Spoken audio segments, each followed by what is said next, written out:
welcome. This is our first weekly Astro update, and welcome.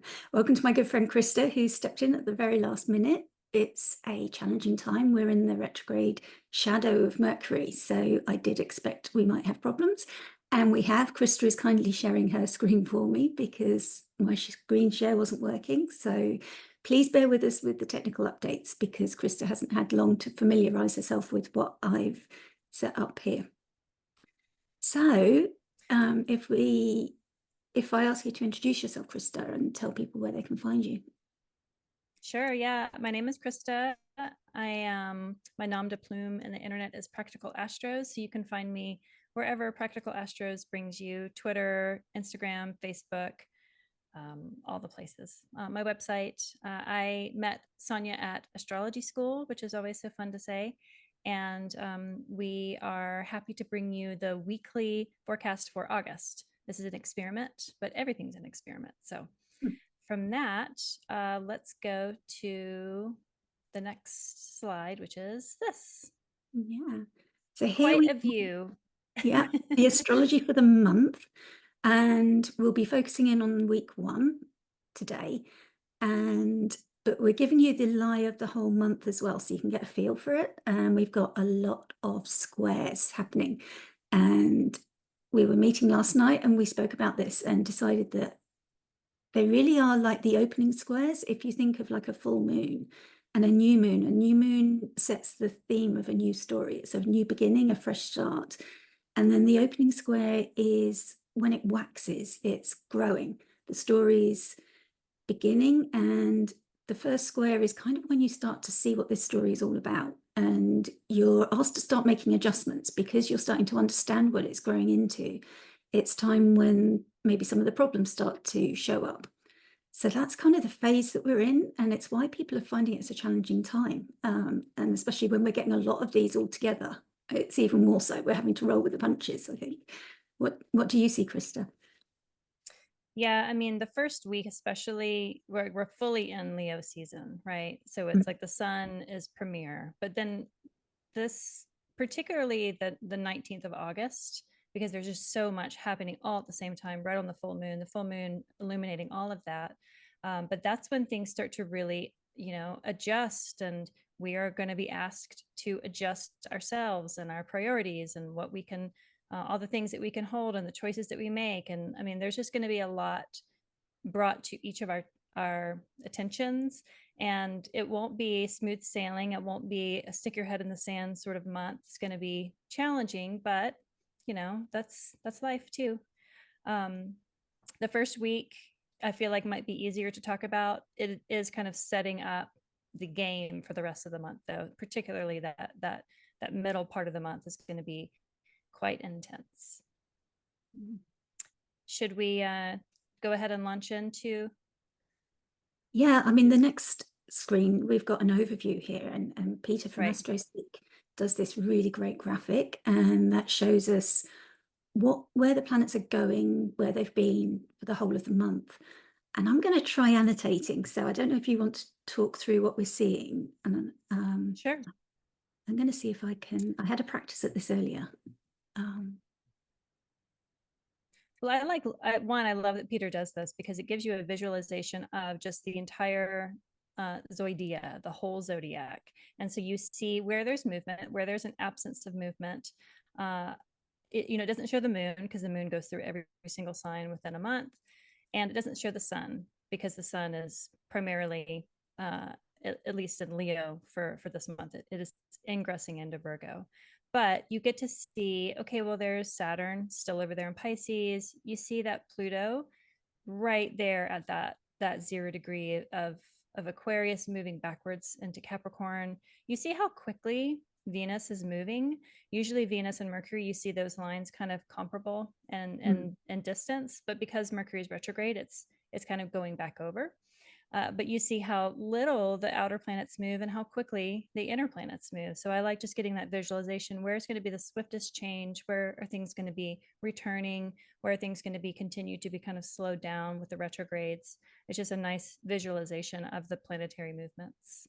Yeah, I think maybe because it's not my screen share, I haven't got the annotation tools. Oh, yeah.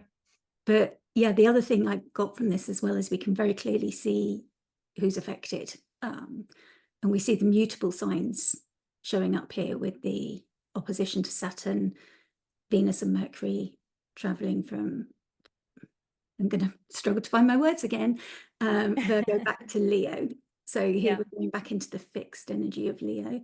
And we also see Gemini, another mutable sign that's squaring Virgo.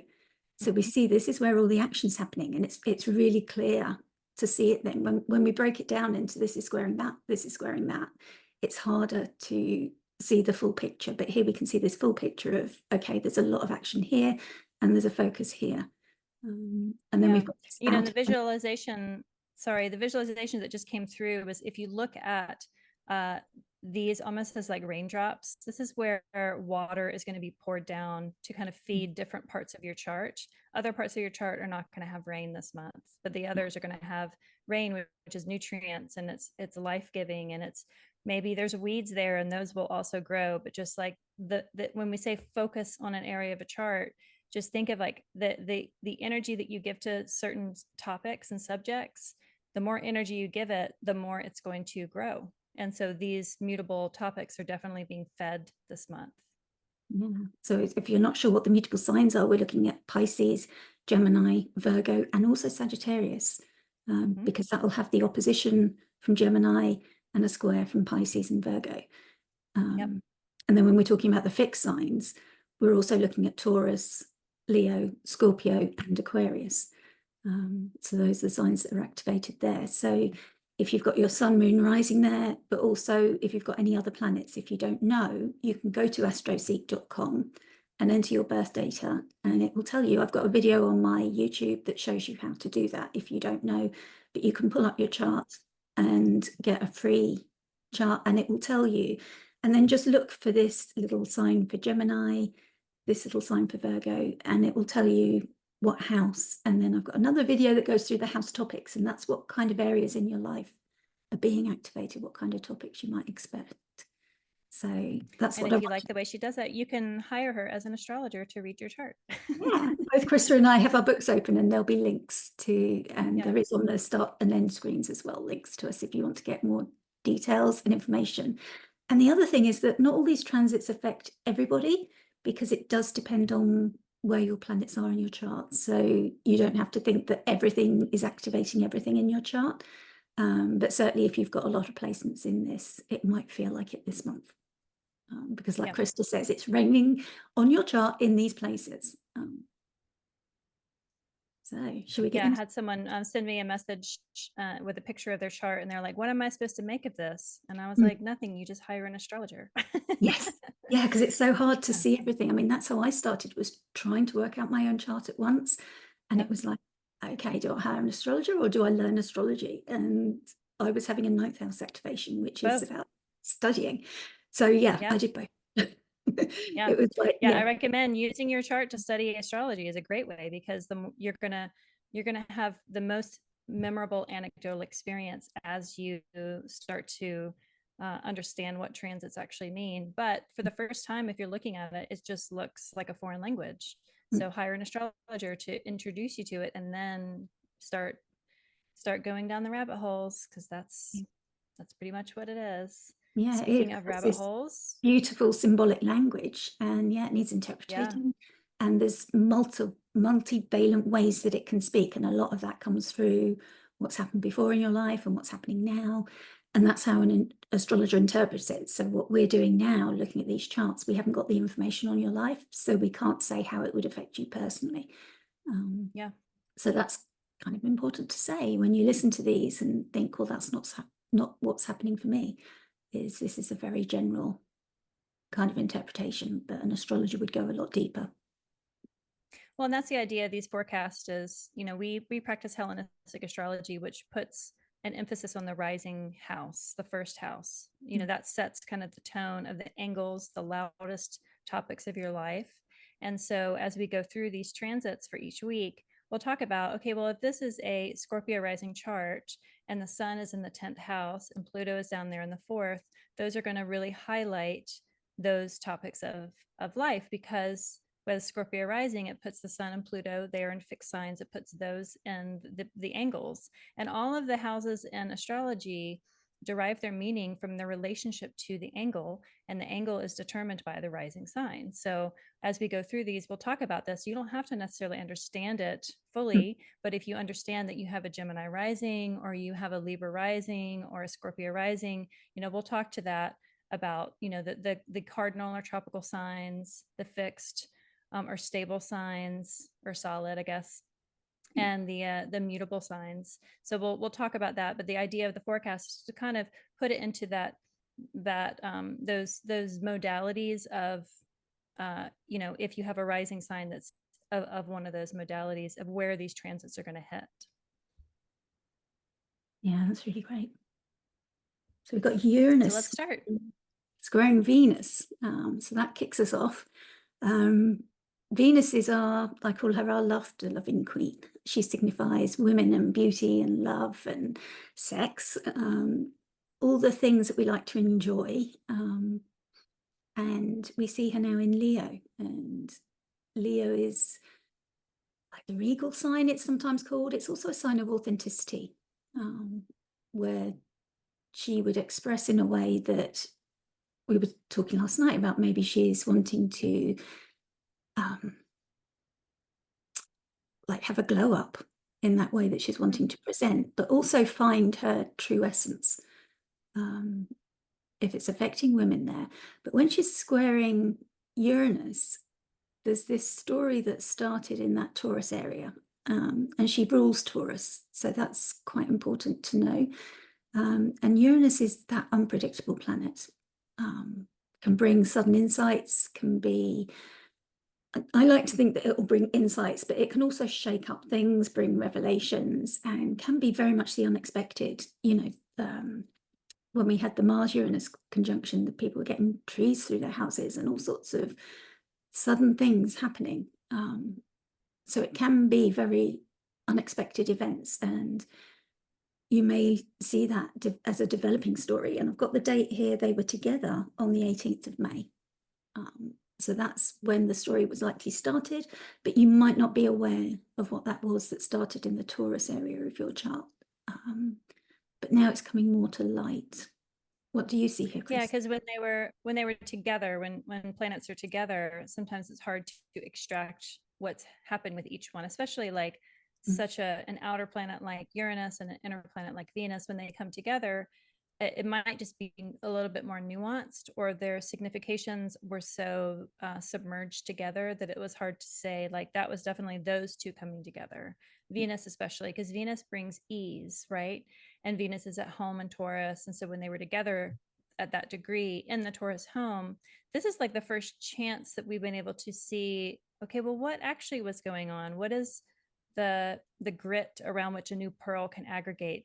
That's what this square is. It's like this new thing that's a little bit more disruptive because it involves Uranus, but it's in the Venus is in Leo. It's co-present with the ruler of the sun.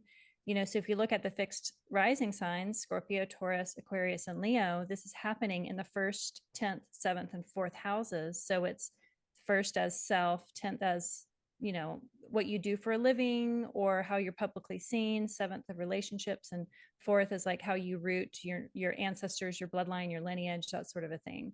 So it's like you as a character, the relationships you're in, where you nest, and then where you're seen, those really basic core topics of life. There's some sort of tension point between the themes of Venus and the disruptions of Uranus. So like for Scorpio rising, for this rising chart example, Venus is in the 10th of career or how you're seen, and then Uranus is in the 7th of relationships. So is there going to be some sort of tension between a one-on-one relationship that is challenging to your own ability to be seen, or fame, or recognition, or legacy, some sort of sense of authority, kind of in conflict with relationships in life? And whether it's like, do you work with somebody that you're in a relationship with? Is there some sort of tension point there? Or are you starting to develop something new? You're breaking out of like old patterns that you have with your hairdresser. I mean, it can be as simple as that to really kind of elevate your look so that you have a better chance of getting a promotion, like those sort of mundane things. On the flip side, if it's Taurus rising, then this is happening in the first and the fourth house, right? So it's like some sort of tension point of the root of home versus you as the character in your story. What sort of like disruption or breaking free, or the butterfly coming out of the cocoon that needs to kind of like break free to like fully be expressive, as just two examples, at least for the fixed signs, because these are happening on the fixed angles. And when it happens in fixed signs, it tends to be a more longer lasting story. The fixed signs, their jobs is to like maintain things. So they don't like change. That kind of change that Uranus brings, and then they can resist it. But whatever is coming through is likely to be long lasting. Yeah. And I mean, I've made a note of like the archetypes when these two planets meet, and we've got like the temptations of Guinevere, like the beauty of her and the love story that she had with Arthur, but also this knight comes in,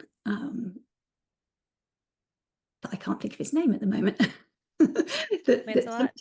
Lancelot, that's it. Yeah. And he's dashing. Maybe Arthur was a bit older, and this young French knight comes in, and really tempts her. So she has a love affair with him, and that actually ultimately breaks apart the Camelot court, but it's that unexpectedness, because she was perfectly happy in her marriage with Arthur. It was that dream of Camelot, the perfect place where everything was set up and the perfect king and queen and everything, and yet unexpectedly this knight comes in and it does disrupt that. It's like a great archetype, and that thing that, however happy you think you are, this can still disrupt that in some way. And sometimes I go into the decans for more information. Venus in Leo in that third decan I've got 3 people who give us different words and names for these decans. And the decan is the 10-degree, which we can see here. Segment. Yeah. So before the zodiac was broken into 12 segments, we had 36 segments of 10 degrees. And each of them had pictures associated with them down the ages. Different astrologers and philosophers assigned pictures. And there's a beautiful villa that still exists in Italy where there's many, many pictures of all the decans. And that's what inspired astrologer Austin Coppock. And he wrote a textbook which is like the fundamental Bible for us astrologers. And he calls this decan the banner, as in everybody rallies to the banner, in the banner in the heat of battle is the one place where this is my team, this is where I go. And that's kind of where the other team aims to bring down that banner. And Kira Ryberg, who's written an ebook on the decans, calls it defensive. And the Wild Way Oracle deck, which we'll come to, I use that for the moons, calls it strength under fire.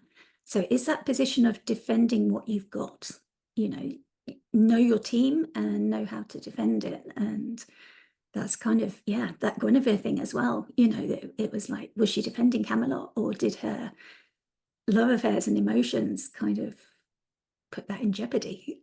She forgot to defend. And Uranus in Taurus, I mean, it's worth knowing the decan for that, because Uranus comes up in the stories with other planets, and this is called preservation by Kira. And Austin calls it the prayer beads, as in all we can do now is pray, because we've done the work, we've done all the planning we can do as Uranus has moved through Taurus. Taurus is a lot about the groundwork. It's an earthy sign of dividing the earth, and how we plan our crops and things like that is very pragmatic, and also sensual, because it's Venusian, it's beautiful. We've got to do it in a sensible way, but while we're crop planting, you still want your fields to look appropriate. You've got to rest the fields at the same time. So it's about the planning that comes into it. We see that it's Saturn ruled this decan, and Saturn is like the lord of time, so it's slower, but it's also about surrender here. So we take our prayer beads, and it's up to Saturn now what happens, because we've done the work, and now it's up to, will the fields grow? Will we be able to harvest?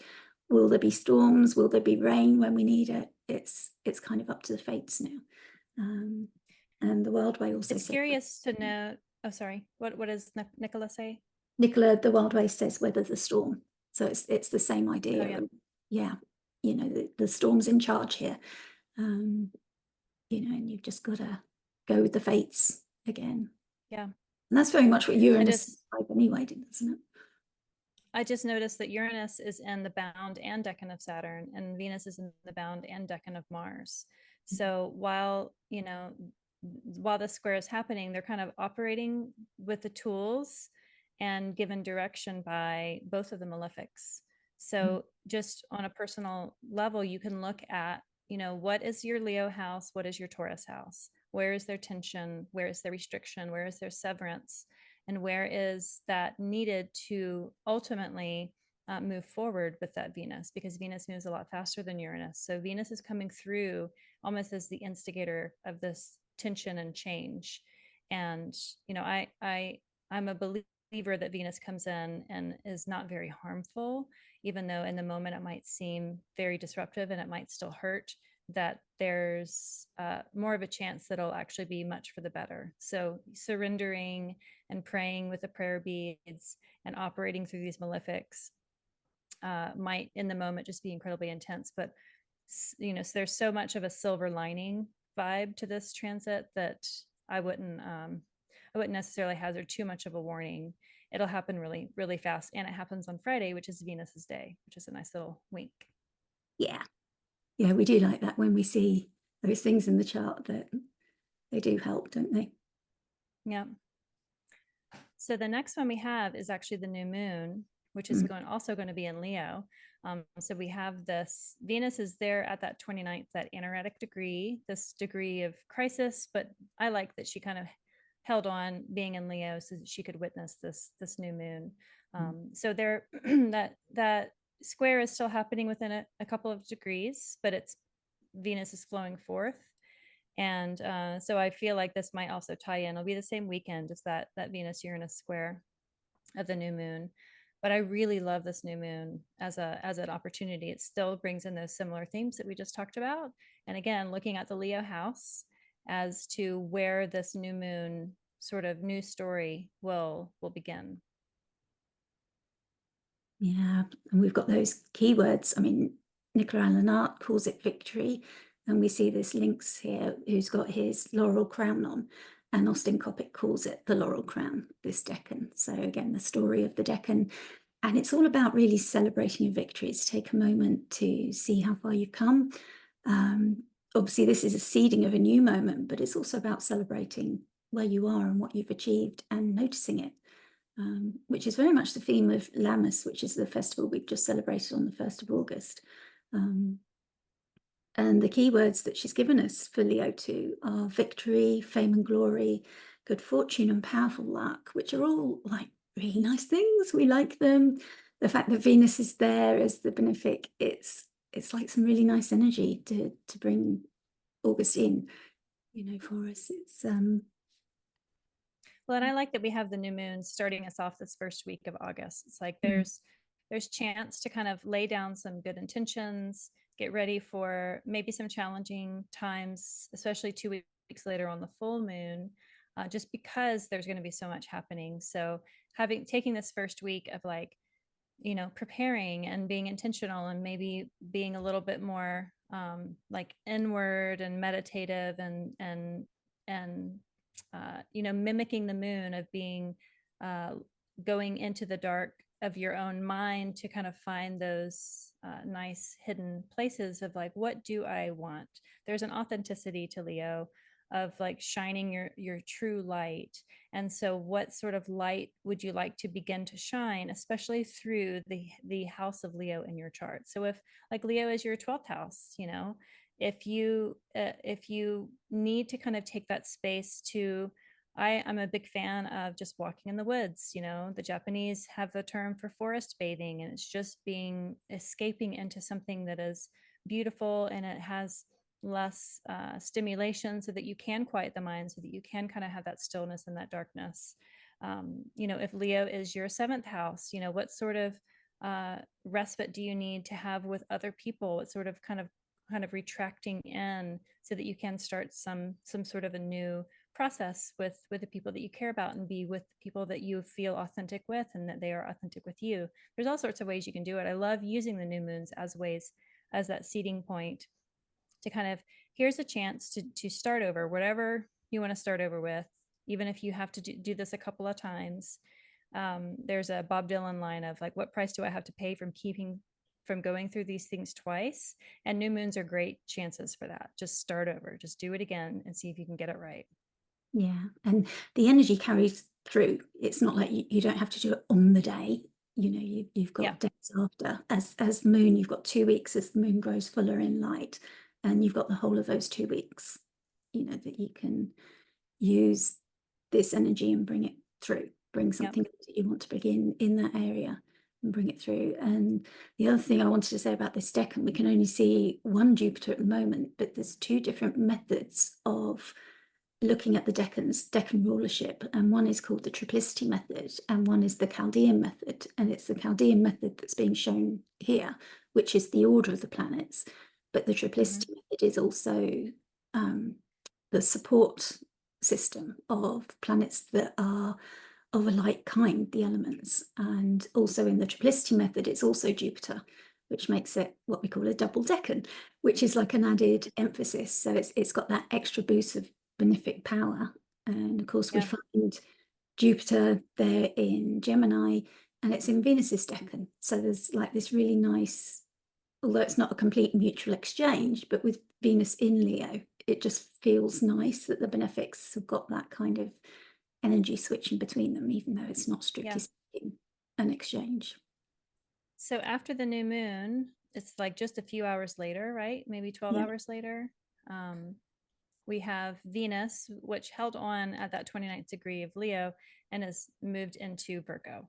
So now she's co-present with Mercury and changes the dignity of Venus by going into the sign of her fall, but co-present with Mercury, and then at this point is out of the beams of the sun.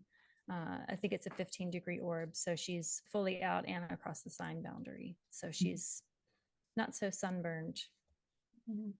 Which is really nice. That means that we can actually see her as an evening star. So if you want to go out and spot her, you know, from the 5th of August onwards, you can use apps like the Skywalk app and Stellium are apps where you can download them, and there's upgrades, but there's a free app that you can use. And I mean, it's lovely this time of year to go out of an evening and point it at the sky, and it will tell you what you're looking at, and you'll be surprised quite how often you think it's a star and it's actually a planet. You know, which is quite wonderful.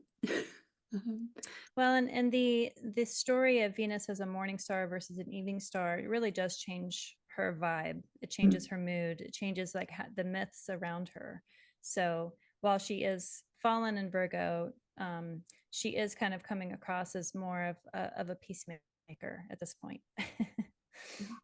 And she enjoys being an evening star because she's of the night sex. So it kind of suits her. That's like one condition in the accidental dignities. We'd call that a position where that's something that adds happiness for her.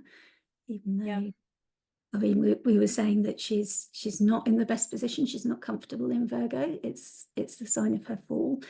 But she's got a good relationship there with Mercury, even though Mercury is in the shadow. It will be going retrograde, which we'll talk about shortly. But at the moment, they've got that nice relationship between the two, but she is dependent on her host. When a planet is in the sign of another planet and doesn't have its own dignity, which she doesn't, she's in Mercury's bound.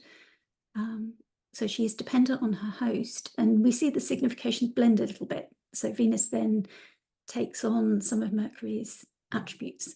So we may see like communications or Mercury themes coming through in Venusian topics.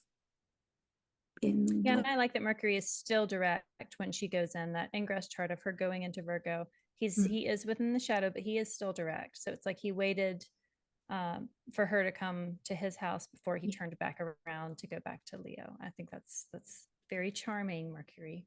It is very We'll keep gentle. talking about Venus and Virgo because later that day, this very thing happens. See how quickly that Yeah. happened? Yeah. So she's there. She's 7 minutes into Virgo, but then, you know, he stations to turn retrograde. He will go back to this 21 degree of Leo, which is where the moon is, that moment that he turns direct. So I think that's a nice little wink also. Yeah. Mercury loves to wink. So I like to see them from him.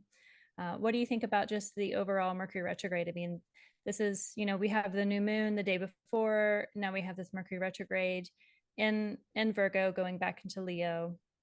Mm. And this will kind of color the rest of the month because this will inform the mercurial houses.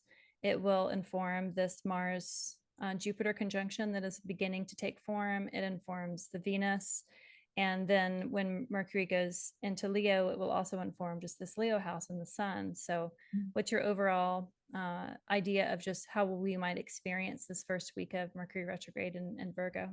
Yeah, I mean, Venus also rules Uranus, and she's the exaltation ruler of Pisces as well. So the outer planets that are in the conversation, they're all coming back to this Mercury that's retrograde. And a lot of people are aware of Mercury retrogrades. People who aren't even into astrology or don't watch astrology videos may still ask. I might still get texts from people who don't believe in astrology saying, is Mercury retrograde? Because I'm having problems with XYZ.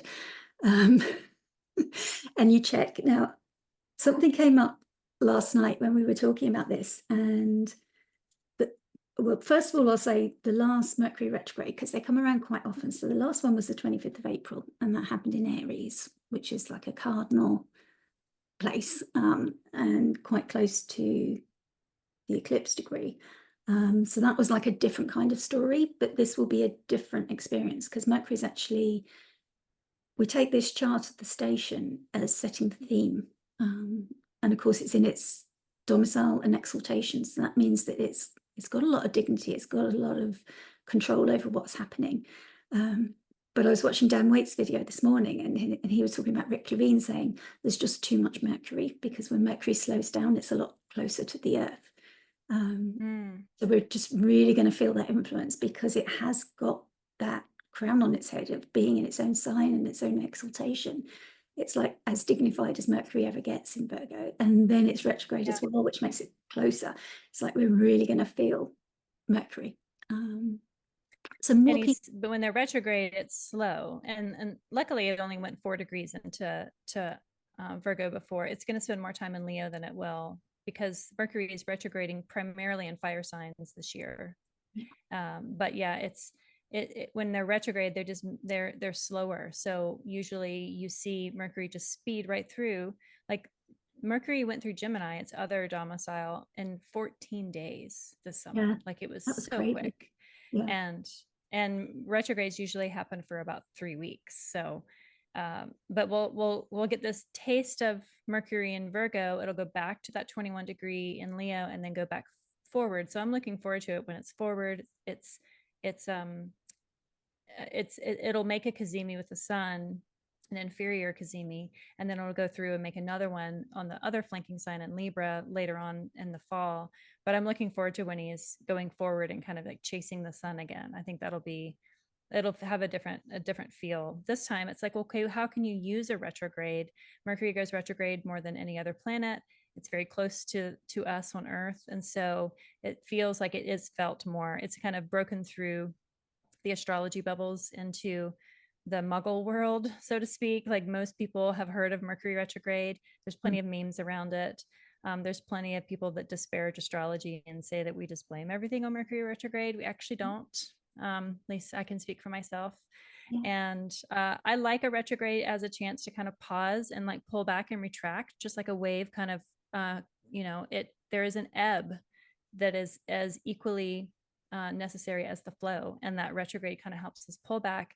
And maybe we have to redo things. Maybe you have to retrace your steps. Maybe there is a detour. Maybe there is something that you have to kind of go and do over again. Again, what price do I have to pay from going through these things twice?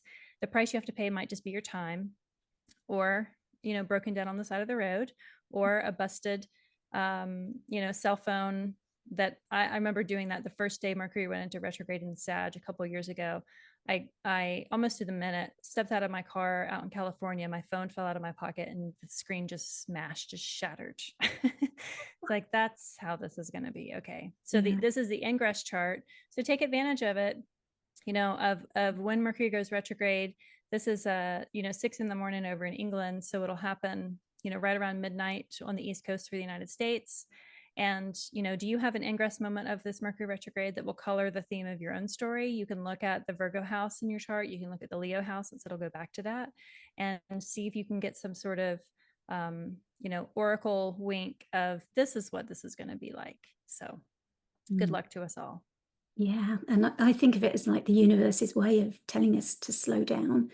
It's like we weren't ever meant to have this capitalist society of 24/7, especially now there's phones and laptops at home and we're expected to be at work all the time. I often find myself working late and thinking, no, I've got to discipline myself to turn the laptop off at a certain time. And then I hear a notification. It's like, no, I'm not going to sleep unless I check it, and those devices really shouldn't be in the bedroom. But, that's how we live and we weren't meant to.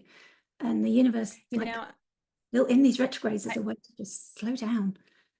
It's funny you just say that. And I did some cleanup over the weekend and I found this hourglass that I have. Oh, how beautiful. And what I've been doing is, it's not an hourglass, it's maybe 20 minutes. It's a 20-minute glass.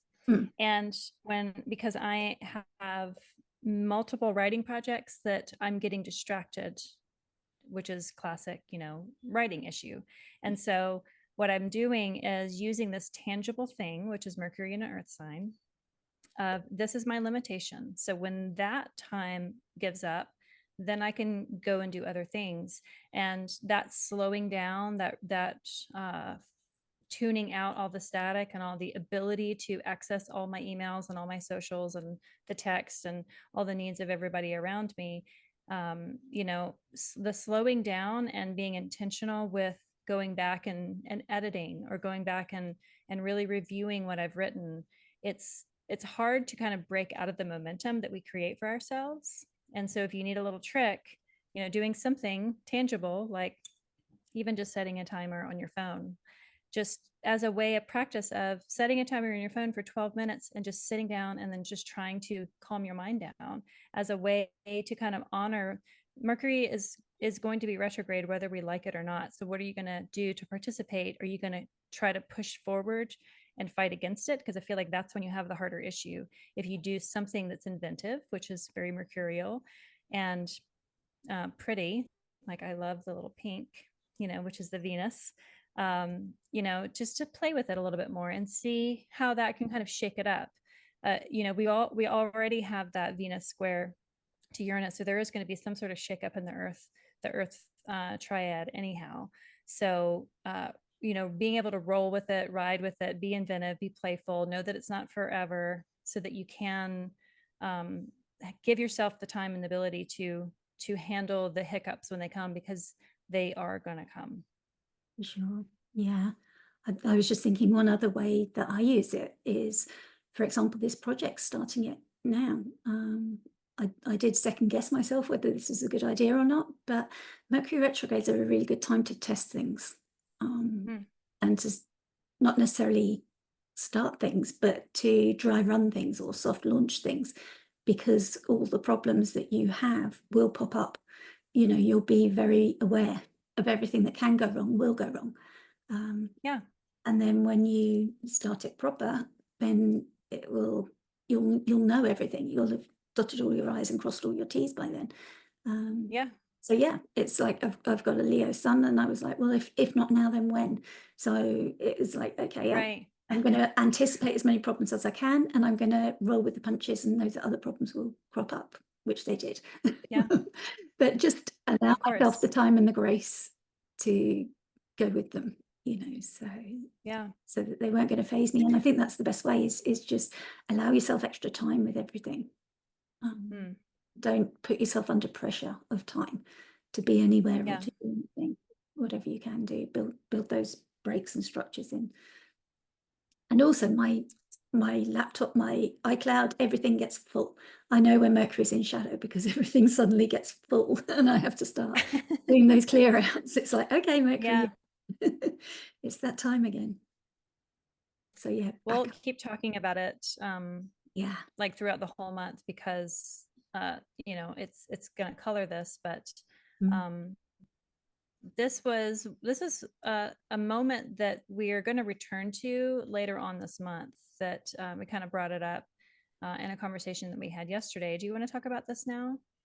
It This was kind of you that closes pointed us it out, out. which was great because we'll Yeah. come to it when we get to the Casimi, but just to like mention, because it was Mercury and Uranus were in a square then, weren't they? Yep. At 26 degrees. And that was the day that Biden withdrew. And really just to note, because of course Mercury will be traversing back across that degree as it travels, and just watch what happens when we get there. It's like Yeah. just about your Yeah. appetite.